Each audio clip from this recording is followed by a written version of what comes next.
ದೈವಾರಾಧನೆ ಕರಾವಳಿಯ ಸಂಸ್ಕೃತಿಗೆ ಕೈಗನ್ನಡಿಯಂತಿರುವಂತಹ ಆಚರಣೆ. ಆದರೆ ಕಾಂತಾರ ಸಿನಿಮಾದ ಬಳಿಕ ಎಲ್ಲೆಲ್ಲೂ ಕೂಡ ದೈವಾರಾಧನೆಯ ಸದ್ದು ಮಾಡ್ತಾ ಇದೆ. ಇದೀಗ ಧಾರಾವಾಹಿಯೊಂದರಲ್ಲಿ ದೈವಾರಾಧನೆಯನ್ನ ಬಳಸಿದ್ದು ಆಕ್ರೋಶಕ್ಕೆ ಕಾರಣವಾಗ್ತದೆ. ಕಾಂತಾರ ಸಿನಿಮಾ ಬಂದಿದ್ದು ಎಲ್ಲೆಲ್ಲೂ ದೈವ ನರ್ತನದ ದರ್ಶನವಾಗ್ತಿದೆ, ಸದ್ದು ಮಾಡ್ತಿದೆ. ಆದ್ರೆ ದೈವ ನರ್ತನದ ಬಳಕೆ ಎಲ್ಲೆಲ್ಲೂ ಆಗ್ತಿರೋದು ಕರಾವಳಿ ದೈವಾರಾಧಕರಲ್ಲಿ ಆಕ್ರೋಶ ತರಿಸಿದೆ.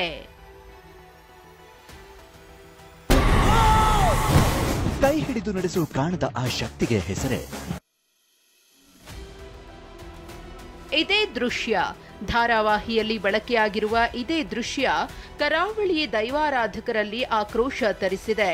ಖಾಸಗಿ ಚಾನೆಲ್ನಲ್ಲಿ ಪ್ರಸಾರವಾಗುವ ಧಾರಾವಾಹಿಯಲ್ಲಿ ಮಂಗಳೂರಿನ ಕಲಾವಿದ ಪ್ರಶಾಂತ್ ಅನ್ನೋರು ದೈವದ ವೇಷಭೂಷಣ ಹಾಕಿ ಕುಣಿದಿದ್ದಾರೆ. ಇದರ ಪ್ರೋಮೋ ನೋಡಿ ಕರಾವಳಿಯ ದೈವಾರಾಧಕರು ಗರಂ ಆಗಿದ್ದಾರೆ.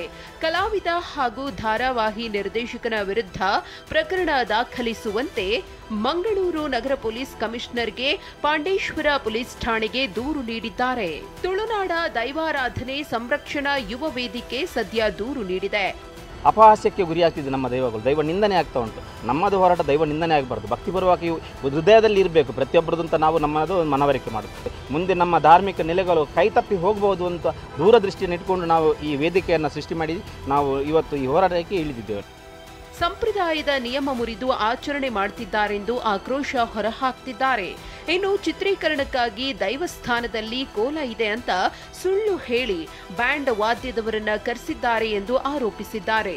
ಪ್ರತಿಯೊಬ್ಬರೂ ಈಗ ನರ್ತಕನ ವೇಷ ಹಾಕ್ತಿರುವುದಕ್ಕೆ ಕಿಡಿಕಾರಿದ್ದಾರೆ.